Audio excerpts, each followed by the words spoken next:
So we can start back. Uh, s- there is some return. Uh, so the next presentation is work that I have done together with Angelo De Angelis, who is a trainer of the Joint Services Staff College of the Italian Armed Forces. It has been an exercise for proposing a methodology for assessing international crisis.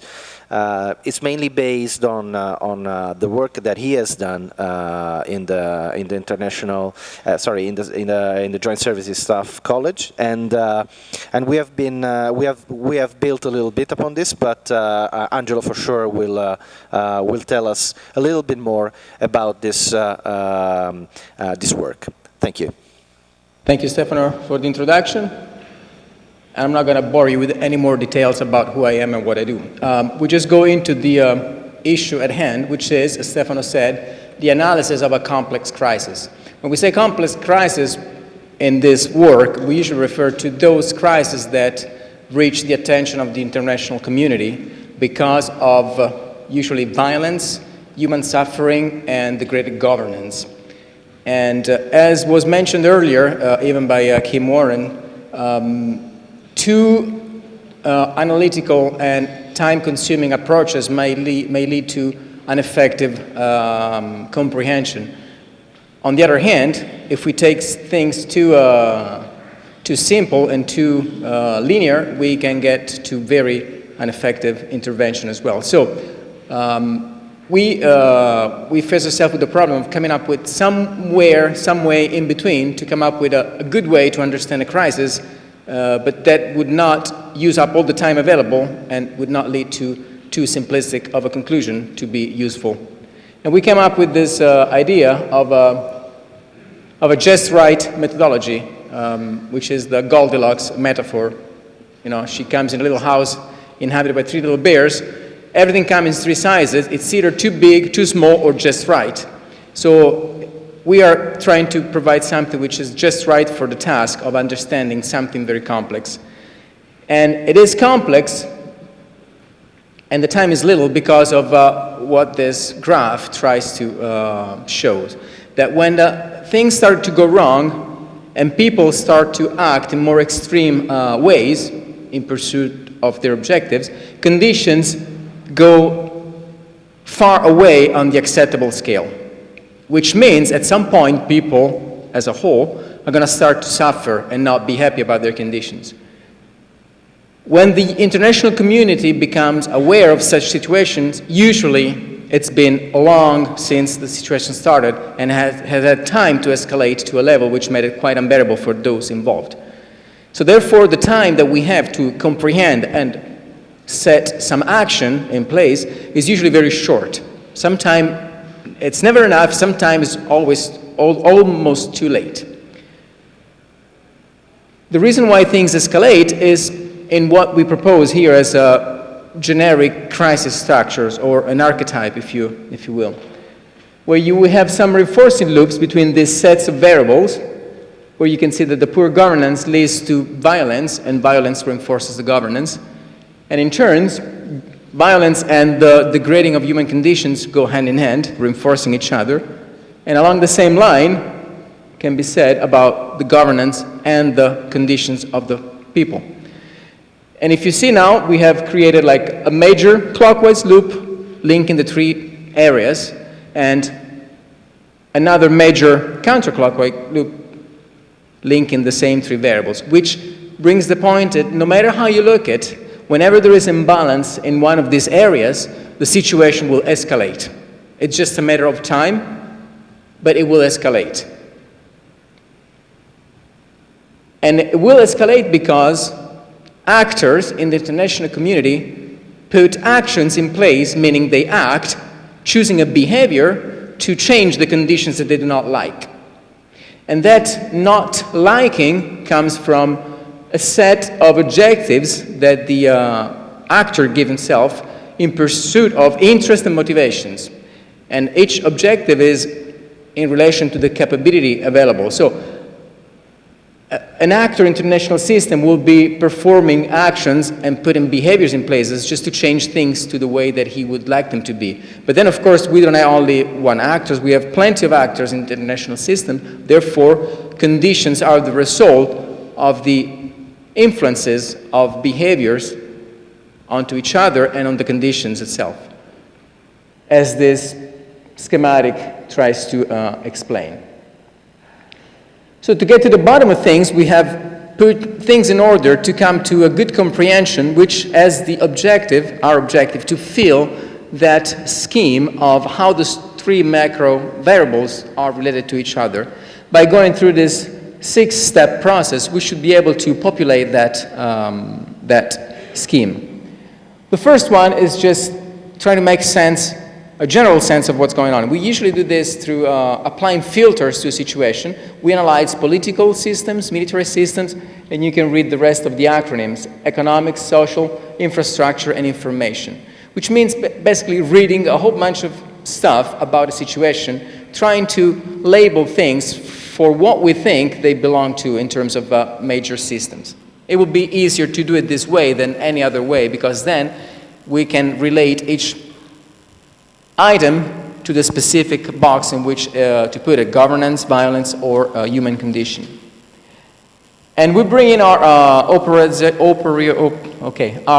case, the Mali example, to just lead you through and see how we can use this methodology to understand an actual situation. This is just a snapshot of a selection of data from the study we did on Mali. And just to highlight a few aspects relating to the economic and the social domain. There's a whole lot more to know about Mali in terms of systems, but this is just to give you an idea of what we are referring to.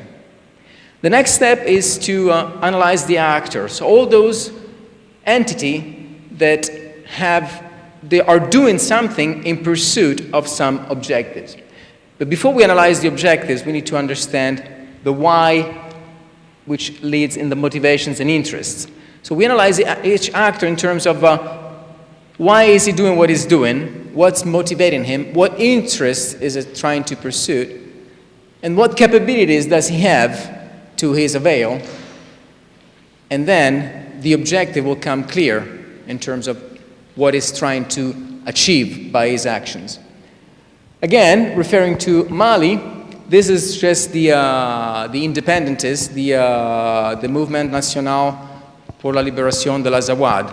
So it was the first independentist movement in Mali, which dates back as far as 1960. Their motivations is basically their ethnic identity, interests, among others, the possibility to exploit some mineral resources in the sub-Saharan region that they were claiming, their capabilities. Besides their own combat force, which was remarkable, they had an injection of fresh combatants from the Libyan crisis when Gaddafi was turned over. All of his militiamen came back to the Tuareg area, and they were ready to fight for another cause, which kind of went hand in hand with the Mali cause. And the objectives in the end, which are the independence from the Malian state, and later on, the containment of the Islamist shift. We analyze the history of a crisis, which means, as Kim said this morning, we have to make ourselves aware of the trend of which we're now seeing the latest evolution. And we do that by going through the historical event. Each event, from what we said so far, is the result of underlying behavior, and each event will be at the origin of new system conditions. If we take each historical event and we do this analysis, we will be starting to see causes and effect, which will help us to put things together in the final effort, which is the causal loop diagram. Just to give you again an example, the violent revolt of late 2011, early 2012, was just an historical event, observable, measurable, and it was there in front of everybody's eyes to analyze. This just applies the step 2 to the single event. So we go and see what underlying behaviors were at the origin of the event and what conditions were fostered by the event taking place. And as you see, the stream of cause and effect. The next step, we take one step further in trying to understand the relation of causes and effect between behaviors and conditions. And we look at threats. So we look at specific situations that make an actor change the way he's doing things because he feels threatened.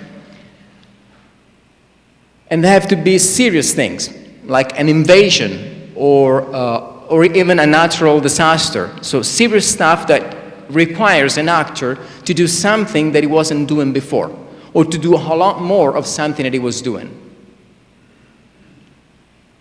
Usually these conditions are related with each other, and they can be either cause and effect of pre-existing or subsequent conditions.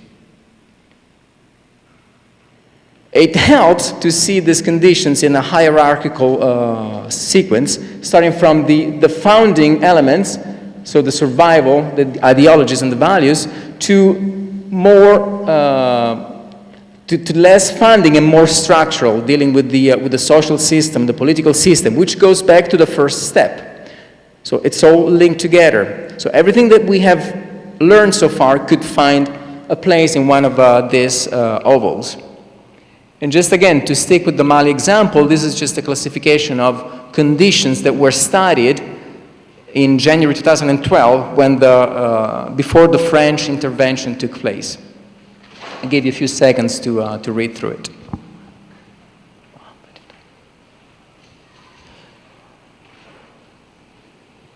Having done all this, we come to the point where we're able to select the main defining variables of our problem, which incidentally is, we will find them amongst the conditions that we have analyzed so far, and they will be our problem variables.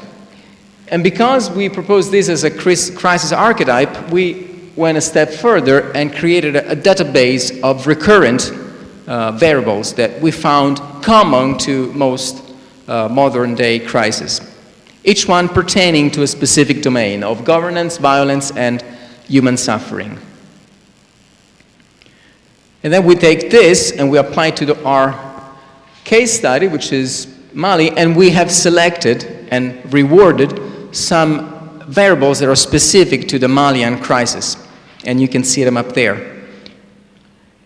And the last step, which is the building of the causal loop, requires us to put everything that we've learned, all those links of cause and effect, all those actors' motivations and behaviors into one big scheme that makes sense. And for the Mali example, this is what we came up with. Now, we're not going to go into much details of all the area, but in the remaining 3 minutes, I will point out that in line with the initial scheme where you could see the loops between the three areas, in here we were capable of highlighting several cross areas loops that corroborate the idea that these three areas are self-reinforcing, meaning that if governance starts deteriorating, somehow it can only go worse from there unless something is changed. And the same is said for the escalation of violence and the worsening of the human condition. One close-up we're going to take on the Tuareg issue, and we highlight, hopefully it can be seen from the back, how the main variables of this part of the problems are related. The credibility of the Malian government versus the strength of the separatist cause. Those are the two problem-defining variables. In between, we see some behavioral variables.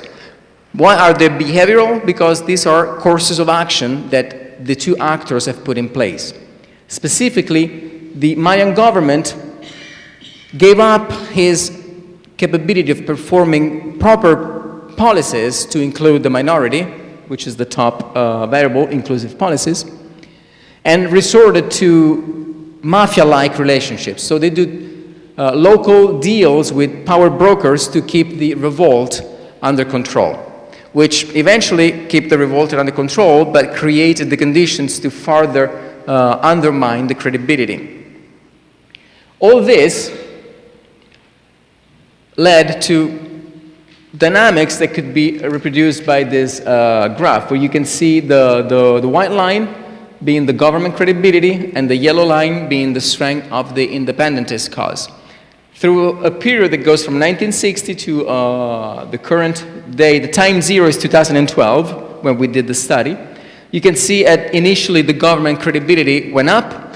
Mali was part of a program that in the area was trying to build up democratic states, and looked like Mali was responding well. All the indicators that we were looking at were showing that Mali was on a good path to be in a democratic state. But undergoing the independentist cause was never addressed with proper policies. Therefore, it kept fermentating to a point where, with the contribution of the Libyan crisis, it came up as an armed rebellion. What happened after that is just the Malian government trying to cope, being able to, the armed forces trying to take control of the situation through the coup d'etat, and everything else is history from then. So this is just an idea of how this model could help us understand, and if we understand properly, we should be able to shape an intervention in a better way. When we say we, I put myself in the shoes of a policymaker at the international level, be it the UN or any alliance or any actor deciding to take part, active part in the resolution of a crisis. And to conclude on the issue, just on the Malian situation, just some insight that we were able to infer from our analysis that I share with you, just to show again that